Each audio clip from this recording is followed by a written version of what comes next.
মাথাভাঙা 2 নম্বর ব্লকের সুতারপাড়া এলাকায় বুধবার সকালে 4টি হাতির একটি দল ঢুকে পড়ায় চাঞ্চল্য ছড়ালো।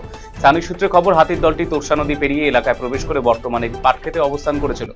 হাতির উপস্থিতি খবর ছড়িয়ে পড়তে এলাকায় ভিড় জমাতে শুরু করে এলাকাবাসীরা। পরিস্থিতি সামাল দিতে ঘটনাস্থলে পৌঁছায় ঘোকসাডাঙ্গা থানার পুলিশ এবং বন দপ্তরের কর্মীরা। হাতির গতিবিধির উপর নজর রাখছে প্রশাসন। ভারত বাংলাদেশ সীমান্ত সংলগ্ন দিনহাটা ছাবড়ি এলাকায় সাহেবগঞ্জ থানা পুলিশ এবং বিএসএফ যৌথ অভিযান নিষিদ্ধ ইয়াবা ট্যাবলেট সহ মহিলাকে গ্রেফতার করা হয়েছে।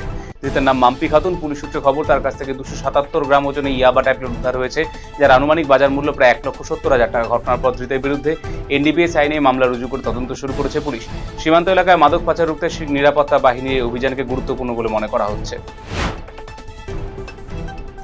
দুর্ঘটনা প্রতিরোধ এবং সাধারণ মানুষের মধ্যে ট্রাফিক আইন সম্পর্কে সচেতনতা বাড়াতে উত্তর দিনাজপুর জেলা করণদিঘি থানার রসখোয়া পুলিশ ফাঁড়ি এলাকায় শিলিগুড়ি মোড়ে বিশেষ অভিযান সচেতনতামূলক প্রচার কর্মসূচির আয়োজন করা হলো।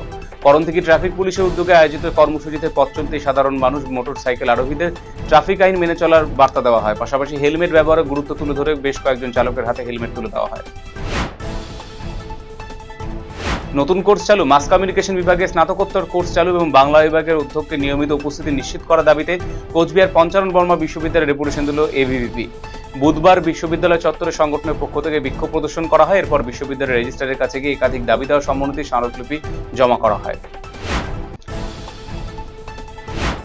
জেলার ফুটবল খেলোয়াড়দের উৎসাহিত করতে উত্তর দিনাজপুর জেলা ক্রীড়া সংস্থার পরিচালনায় শুরু হয়েছিল মহিলা ফুটবল প্রতিযোগিতা। রবিবার রায়গঞ্জ স্টেডিয়াম ময়দানে প্রতিযোগিতার শুভ উদ্বোধন হয়। প্রতিযোগিতায় জেলার মোট 5টি দল অংশ নিয়েছিল। বুধবার ফাইনাল খেলায় ময়দানে মুখোমুখি হয় নন্দজা ছাত্র সমাজ বনাম হাতিয়া হাই স্কুল।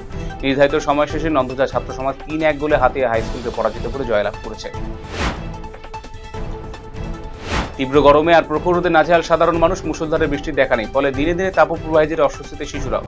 যদিও বুধবার রাতে অঝোর বৃষ্টিতে কিছুটা হলেও স্বস্তি পেল কালিয়াগঞ্জের সাধারণ মানুষ। ব্যবসা গরম থেকে রেহাই পেল কালিয়াগঞ্জবাসী।